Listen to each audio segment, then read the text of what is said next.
পুরুষের উপরে না হলে পুরুষ ফুটবে না, নারীর উপরে না হলে নারী ফুটবে না, জীবন কেটে যাবে, ফুটবে না। আমি ওই ফুটন্তের কথা বলতেছি, মনে উঠলো বিদায় বলতেছি।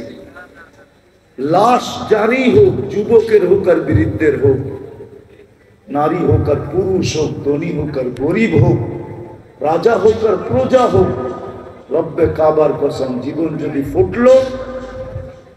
যদি ফুটলো তাহলে লাশ কবরের পাশে নিবে আর কবর সেলুট দিয়া বলবে, ইদান উহাব্বিলু লাকা বাতনি খাদরা, ইদান উহাব্বিলু লাকা বাতনি খাদরা।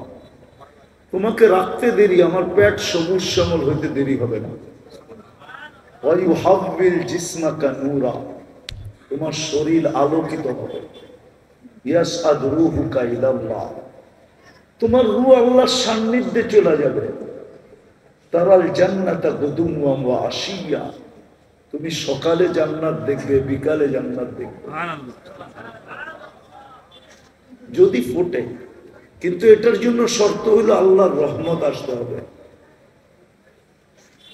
যুবকের যৌবনের উপরে আল্লাহর রহমতের ছোঁয়া লাগতে হবে। নারীর নারীত্বের উপরে কয়দিন থাকবো ওইখানে, কয়দিন থাকবো ওইখানে, 60-70 বছর, এর বেশি তো এখানে থাকার সুযোগ নাই। 60-70 বছরই থাকবো, বেশি দিন তো থাকবো না। কেউ থাকে নাই, কেউ থাকবে না। কোরআন হাদিসের কথাই সত্য, কবি মনীষীদের কথাই সত্য। আজল নে না ছোড়া কেসরা না দারা, মৌত কাউকে ছাড়ে নাই, কাউকে ছাড়বে না। সৃষ্টির সর্দারকেই যখন ছাড়েন নাই, তার কাকে ছাড়বে? ঠিক না? সৃষ্টির রাজাকেই তো ছাড়েন নাই। মুহাম্মদুর রাসূলুল্লাহ সাল্লাল্লাহু আলাইহি ওয়াসাল্লাম সৃষ্টির রাজা, সৃষ্টির সর্দার।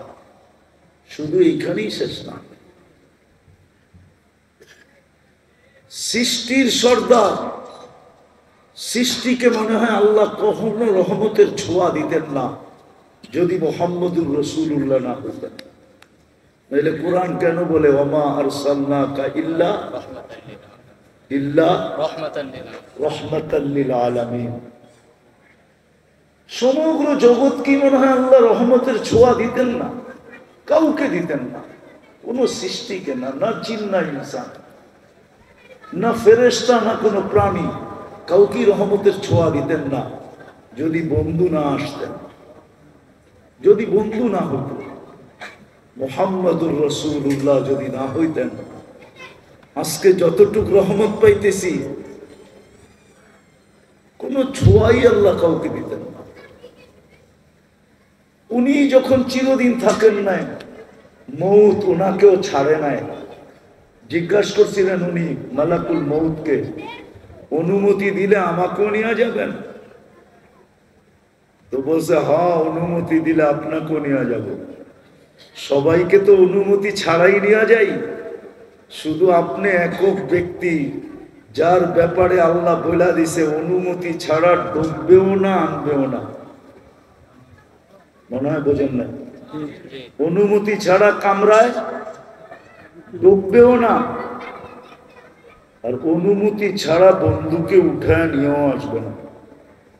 অনুমতি দিলে তারপরে ঢুকবে, তারপরে আনবে। তো বলছে আপনি একক ব্যক্তি, আল্লাহ বলে দিছে অনুমতি ছাড়া ঢুকা নিষেধ, অনুমতি ব্যতীত বুকে হাত রাখা নিষেধ। অনুমতি দিলে আপনাকেও নিয়ে যাবে। এই জন্যই মনে হয় কবি লেখছেন, লাউ কানাতিদ দুনিয়া মুখাল্লাদা, দুনিয়া যদি চিরদিন কারোর জন্য হতো মা মাতা মুহাম্মাদা। তাহলে কোরআন হাদিস পর্যালোচনা করলে দেখা যায় যে মুহাম্মদুর রাসূলুল্লাহ দুনিয়ার থেকে যাওয়ার ব্যক্তিত্ব ছিলেন না। উনিও যখন চলে গেছে, আর কতদিন থাকবো আমরা? কিন্তু নিজেকে ফুটায় যেতে হবে। যুবক, ভালো মতে বোঝো।